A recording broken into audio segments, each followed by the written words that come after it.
तो inventory valuation के major methods क्या हैं?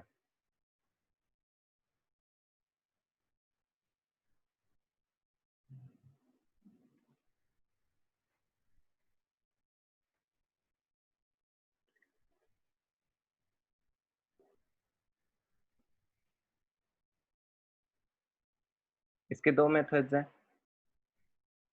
एक है हिस्टोरिकल,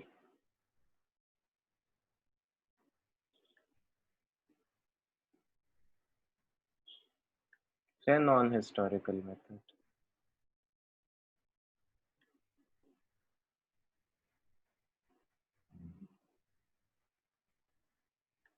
ठीक, तो हिस्टोरिकल के अंदर क्या सब आ जाते हैं? FIFO, first in first out, LIFO, last in first out, weighted average, average, ये सारे।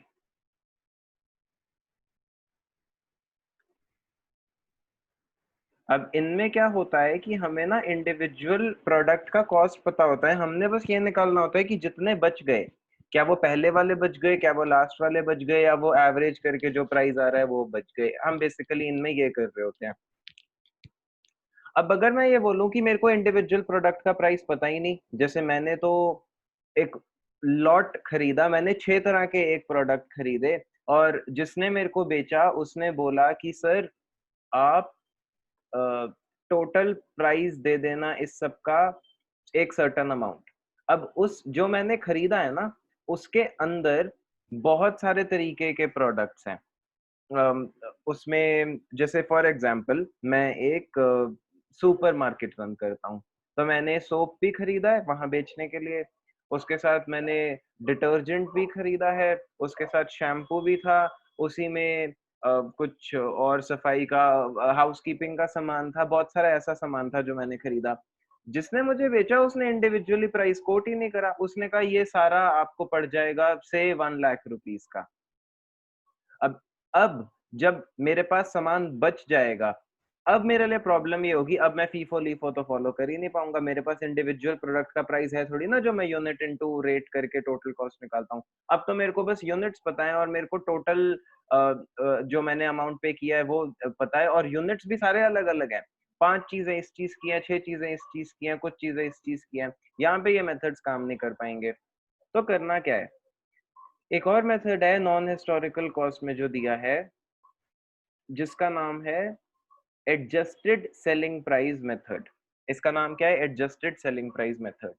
इसमें हम क्या करते हैं, देखो, नॉन हिस्टोरिकल कॉस्ट में एडजस्टेड सेलिंग प्राइस आज हम ये करेंगे।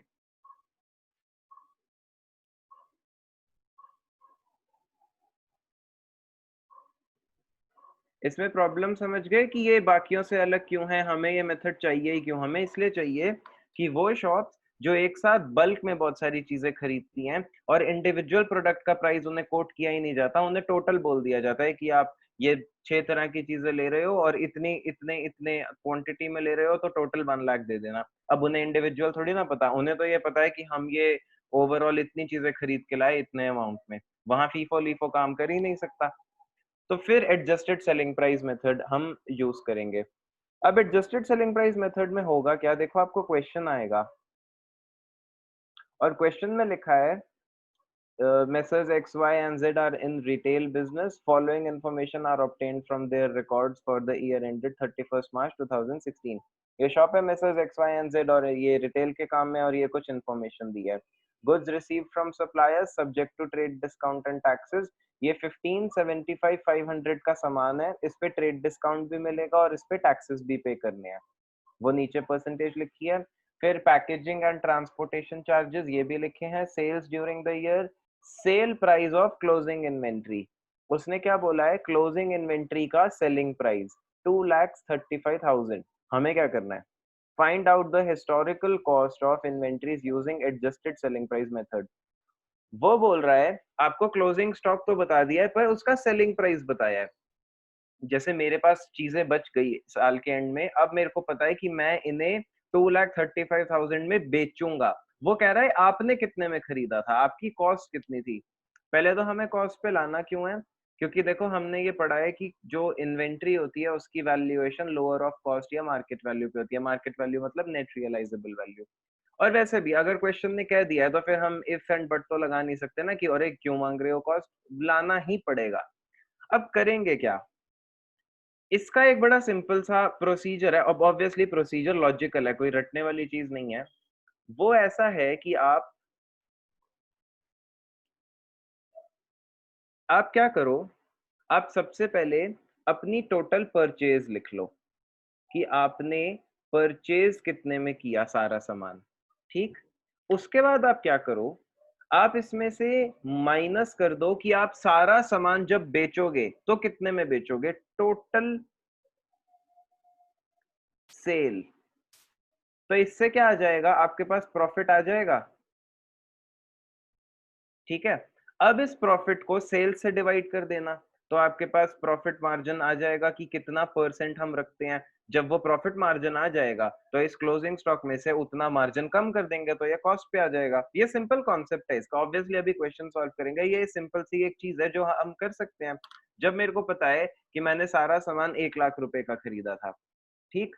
अब मेरे को ये भी पता है कि मैं इस सारे सामान को बेचता हूँ 1,50,000 पे, तो मैं कितने पैसे कमा रहा हूँ, मैं 50,000 कमा रहा हूँ 1,50,000 की सेल पे। तो मतलब मैं 33.33% कमा रहा हूँ। तो फिर 2,23,000, जस्ट एन एग्जांपल, मतलब मैं आपको कोई भी अमाउंट दे दूं क्लोजिंग स्टॉक का कि इतना स्टॉक बचा है और इसमें और ये सेलिंग प्राइस पे इसको कॉस्ट पे लाओ, तो तुम्हें पता है ना कि जीपी कितना रखते हो तुम, उस जीपी को माइनस कर देंगे उसमें से, हमारा आंसर आ जाएगा। तो ये तो इसका बेसिक कॉन्सेप्ट। आप करना क्या है, देखो सबसे पहले आप अपनी कॉस्ट निकालो जो आपने चीजें खरीदी उसकी, जिसे कहते हैं कॉस्ट ऑफ परचेज। सबसे पहले निकालेंगे cost of purchase. Cost of purchase मतलब हमने जो सामान खरीदा उसकी हमें क्या कॉस्ट पड़ी, कॉस्ट ऑफ परचेज निकालेंगे सबसे पहले। अब देखो सर वो तो दिया हुआ है, गुड्स रिसीव फ्रॉम सप्लायर्स 15,75,500, पर अब एक चीज याद रखना, यहाँ पे लिखा है कि इस पे ट्रेड डिस्काउंट मिलेगा 3% और सेल टैक्स भी ऐड होगा 11%। क्या ये कॉस्ट का पार्ट होगा या यही है कॉस्ट? होगा सर। मतलब अभी ट्रेड डिस्काउंट को माइनस करना है और सेल्स टैक्स को ऐड करना है, ऐसा करना होगा हमें। ये सर करना होगा। तो फिर करते हैं, गुड्स रिसीव्ड फ्रॉम सप्लायर,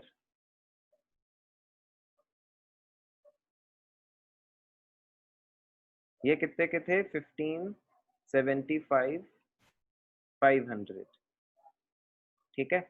इसमें से माइनस करते हैं, सबसे पहले डिस्काउंट मिलेगा ना हमें, ट्रेड डिस्काउंट माइनस करते हैं। पहले ट्रेड डिस्काउंट माइनस होता है, फिर जो टैक्स लगना होता है वो टैक्स लगता है। ट्रेड डिस्काउंट कितना है, 3%, इसका निकालते हैं 3%।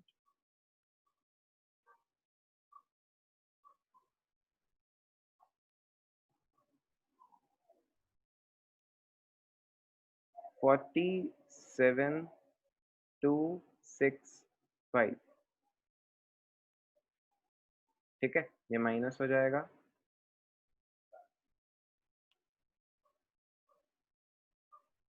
$15,75,500, अब कितना बचा, 15,28,235। 235।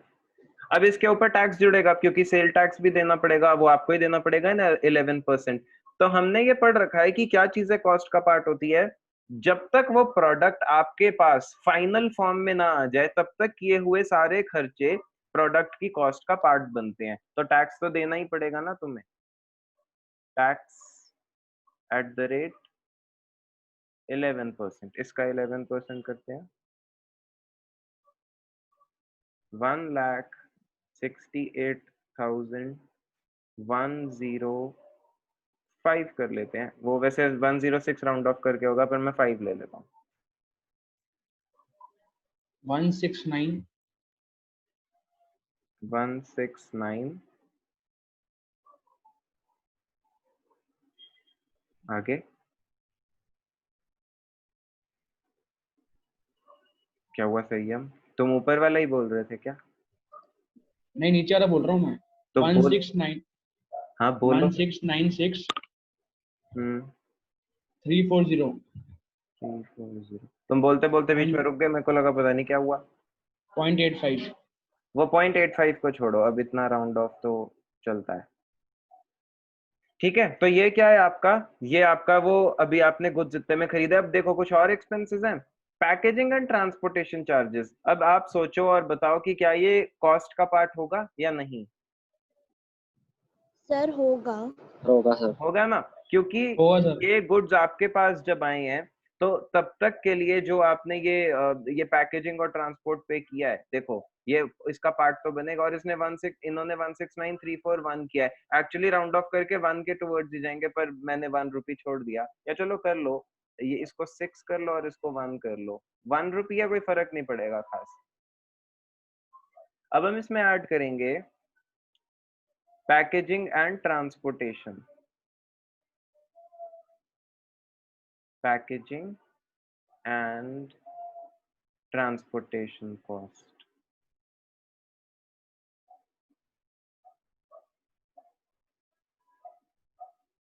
ठीक, वो कितना है 87,500,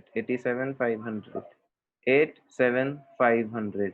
तो अब हम किस पर आ गए, इसमें ऐड करो इसको। सर 17 लाख 17 लाख 83,841 83,841। ठीक है, तो ये क्या है आपका, ये है आपका टोटल कॉस्ट ऑफ परचेज। इसे हम क्या बोलेंगे, इसे बोलेंगे कॉस्ट ऑफ परचेज। की हमने जो सामान खरीदा वो हमने टोटल इतने में खरीदा, कॉस्ट ऑफ परचेज। ठीक है, अब ये बता, अब चलो ये फर्स्ट स्टेप हो गया। नेक्स्ट हम ये देखते हैं कि हम इस सामान को बेचेंगे कितने में।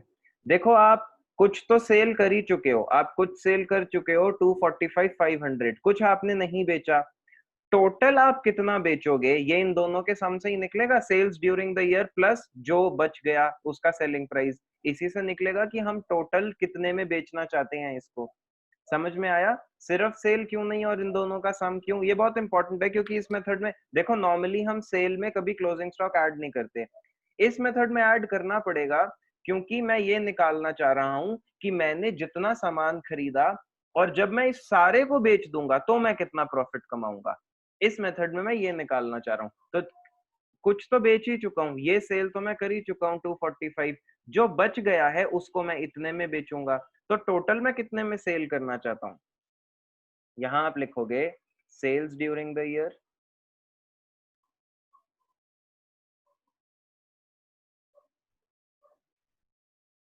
और इसमें आप ऐड करोगे क्लोजिंग स्टॉक सेलिंग प्राइस पे।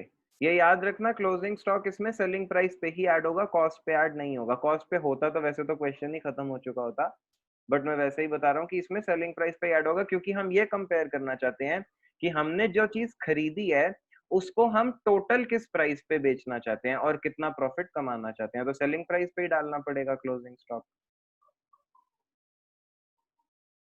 Selling price. तो सेल्स ड्यूरिंग द ईयर थी 22,45,500 और जो सामान बचा है उसको हम बेचेंगे 2,35,000 में। तो टोटल सेल्स जो मैं करना चाहता हूं वो है 22,80,500 रुपीज। सर 24 लाख 24 होगा सर। 24, वो मैंने 24,80,500 रुपीज, ये मैं टोटल सेल करना चाहता हूँ। अब जब मैं जिस सामान को मैंने 17,83,841 में खरीदा है उसको मैं 24,80,500 में बेचूंगा तो कितना प्रॉफिट कमाऊंगा, निकाल लेते हैं। ग्रॉस प्रॉफिट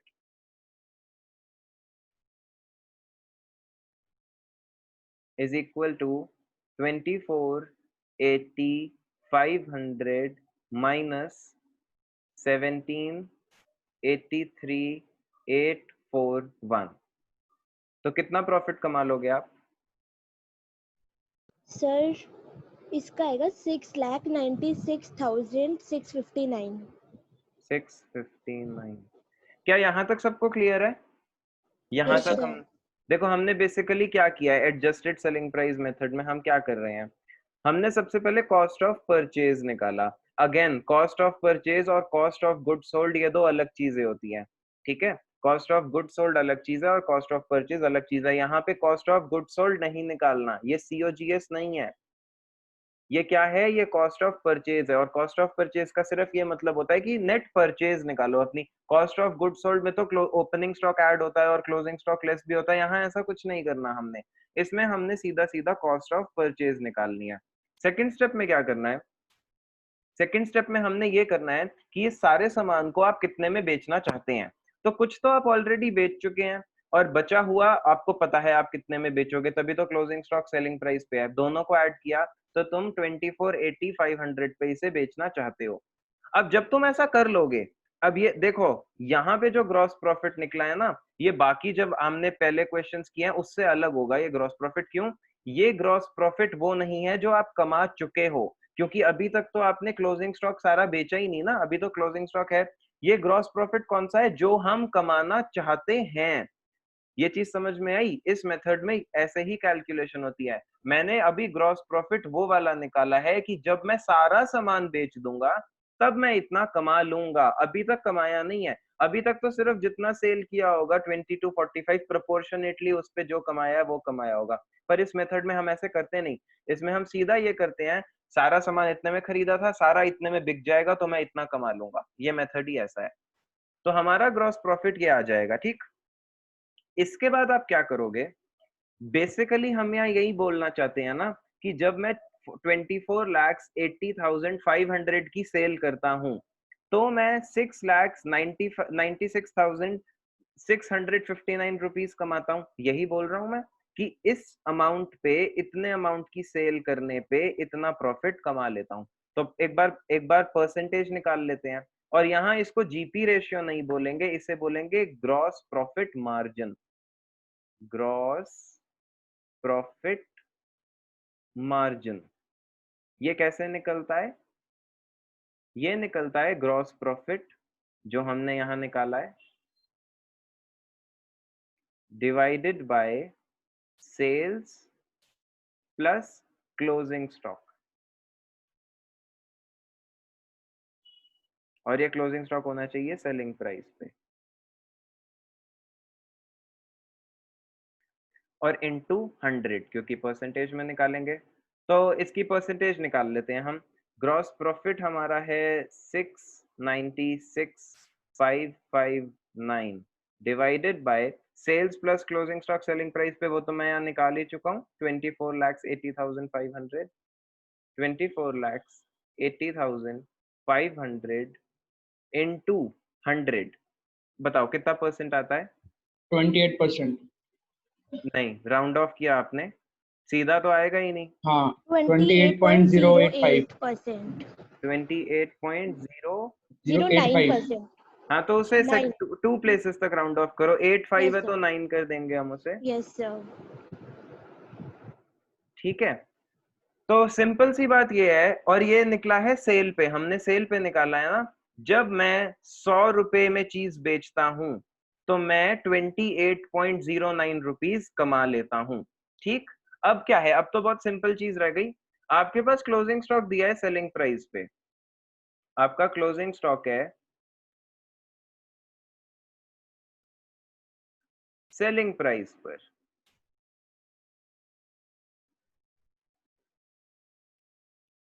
और वो है ₹235, ठीक है। और आपके पास GP मार्जिन आ चुका है। इसका इस पे कितना प्रॉफिट है इसको मल्टीप्लाई करके निकालो और इससे माइनस कर दो तो क्लोजिंग स्टॉक कॉस्ट पे आ जाएगा। इसमें ग्रॉस प्रॉफिट कितना है कैसे निकालेंगे, इसको मल्टीप्लाई कर दो 235,000 इंटू 28.09 अपॉन 100 कितना आता है? Sir, 66,012. 012. ठीक है, अब इसको सब्ट्रैक्ट करो। 1,68,000. 988. देखते हैं क्या आंसर आ गया। 1,68,988। ठीक है, हमारा भी यही आया। और ये आंसर आपका क्या है, closing stock cost per, closing stock at cost. ठीक है, ये मेथड बाकी मेथड से अलग है। हम नॉर्मली सीओजीएस निकालते हैं, और हम जब जीपी रेशियो निकाल रहे होते हैं तो हम जीपी अपॉन सेल करते हैं सिर्फ। पर यहाँ चीजें कुछ अलग तरीके से की जा रही हैं, क्योंकि हमारे पास वो करने का डेटा ही नहीं है। मेरे पास वो सब करने का डेटा होता तो मैं ये सब कर ही ना रहा होता। यहाँ पर हमारे पास जो डेटा था उससे क्वेश्चन इसी तरीके से सॉल्व होगा कि हमने किया क्या है, अपनी टोटल परचेज, हमने जितने में सारा सामान खरीदा उसको रख लिया, और मैं इस सारे सामान को कितने में बेचना चाहता हूं, यही मेजर डिफरेंस है इस क्वेश्चन में। नॉर्मली मैं क्या करता हूं, मैंने जितना सामान बेचा और जितने में उसे खरीदा था उन दोनों को कंपेयर करता हूं। जो क्लोजिंग स्टॉक होता है उसे मैं कैलकुलेशन में लाता ही नहीं हूं, तभी तो क्लोजिंग स्टॉक को माइनस कर देते हैं हम सीओजीएस में। यहां पर जब क्लोजिंग स्टॉक कॉस्ट पे है ही नहीं तो हम उस मेथड से तो कर ही नहीं सकते क्वेश्चन। तो यहाँ पे आप ऐसे करेंगे कि हमने सारा सामान कितने में खरीदा और हम इस सारे सामान को कितने में बेचना चाहते हैं। अब कितने में बेचना चाहते हैं, इसके दो कंपोनेंट्स हो जाएंगे, एक ऑलरेडी आप कितने में बेच चुके हो, और दूसरा जो कि पड़ा है और आपने इसको बेचना है, वो क्लोजिंग स्टॉक है। तो हम इसीलिए इन दोनों को ऐड कर देते हैं। यही एक प्रॉब्लमेटिक एरिया है जो मोस्ट स्टूडेंट्स को समझ नहीं आता कि सर आप सेल में क्लोजिंग स्टॉक ऐड क्यों कर रहे हो, आज तक तो कभी नहीं करा हमने, पर यहाँ हम करेंगे। उसके बाद आप अब जीपी निकालेंगे, और ये जीपी वो जीपी नहीं है जो मैं अभी तक कमा चुका हूं। अगेन नॉर्मली जब भी हम जीपी निकालते हैं वो जीपी होता है जितना आप कमा चुके हो। ये जीपी है कि जब आप सब कुछ बेच दोगे, क्लोजिंग स्टॉक को भी बेच दोगे, तब आप इतने पैसे कमाओगे। ठीक, तो जीपी मार्जिन और जीपी रेशियो में यही फर्क होता है। जीपी रेशियो दिखाता है कि अभी तक हमने जितने गुड्स बेचे हैं उस पे हमने कितना जीपी कमाया, और जीपी मार्जिन ये दिखाता है जब हम सारे बेच देंगे तब हम कितना कमाएंगे। दोनों में ये छोटा सा फर्क है। तो यहाँ पे जीपी मार्जिन निकालना है, और जीपी मार्जिन निकालने के लिए डिनोमिनेटर में सेल्स नहीं रखना, sales plus closing stock selling price पे करना है। तो ये आपका जीपी मार्जिन आ गया। अब बहुत आसान है। अब आपके पास क्लोजिंग स्टॉक है, इसमें जितना ग्रॉस प्रॉफिट है परसेंटेज से मल्टीप्लाई करो, उसे माइनस कर दो। जब आपने सेलिंग प्राइस में से कॉस्ट उसका प्रॉफिट हटा दिया तो ऑब्वियसली आप कॉस्ट पे पहुंच गए। तो क्वेश्चन सॉल्व हो गया। ठीक है, क्या ये सबको समझ में आया? Yes sir. एक बच्चे को तो समझ में आया यस सर। जो लेट आई है। चलो अच्छी बात है, समझ आ गया। तो इसका नाम क्या है, एडजस्टेड सेलिंग प्राइस मेथड।